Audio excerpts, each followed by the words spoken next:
மதுரையில் ஏற்கனவே மேயரோட பிஏன்னு ஒருத்தர் இருந்தார், தனிஸ்லாஸ் அவர் பேர். என் வீட்டுக்காரோட சித்தப்பா. அவருக்கு 2 மகன். அவர் 2 மகன் தனித்தனியாக தான் குடும்பம் நடத்துகிறாங்க. ஆனால் இங்கே அவங்க அண்ணன் மகன் இங்கே 2 பேர் இருக்காங்க. அவங்க மட்டும் எப்படின்னா தனித்தனியாக 2 பேரும் கல்யாணம் பண்ணலாமா, குடும்பம் மட்டும் ஒருத்தரோட நடத்தலாமா? இதெல்லாம் வெக்கமா இல்லையா, அசிங்கமா இல்லையா? கல்யாணம் பண்ணி கூட்டு வர்றிய, அப்புறம் எதுக்கு ஒன்றா குடும்பம் நடத்துறிய? அண்ணன் தம்பி ஒற்றுமையாக இருங்க. ஒன்றா குடும்பம்னா தப்பாக போயிடும். உங்கள் குடும்பத்தில் இப்படி ஒன்றா குடும்பம்னா விட்டுருவீங்களா? உங்கள் குடும்ப யோக்கியத்தை முறை பாருங்கள். உங்கள் குடும்பத்தில் என்ன நடக்கும் பாருங்கள். இப்படி அடுத்த குடும்பத்தை நியாயம் பேச வரலையே, தான் குடும்பத்தில் எப்படி இருக்கோம் அப்படின்னு அவங்க யோசிங்க.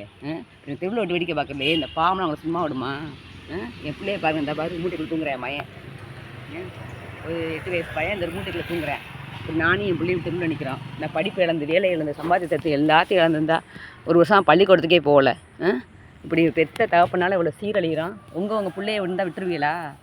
நெஞ்சில் நீங்களாம் ஈரம் இல்லாமல் இருக்கிய ஆளுங்கட்சியான். அதனால் டிஎம்கே அவர் டிஎம்கே ஆகிறதுனால இப்படி எங்களை அங்கங்கே ஆளை வச்சு பணத்தை வச்செல்லாம் மிரட்டுறாங்க. ஆனால் மாண்புமிகு தமிழக முதல்வரையே ரொம்ப நல்லவர், நல்ல மனம் கொண்ட ஐயா. எங்களுக்கு கண்டிப்பாக நானும் தெருவில் கிடக்கிறோம், விடுதலை கிடைக்கும், விடிவு கிடைக்குன்னு நம்புகிறோம். இந்த வீட்டில் தான் வாழ்வோ சாவும்.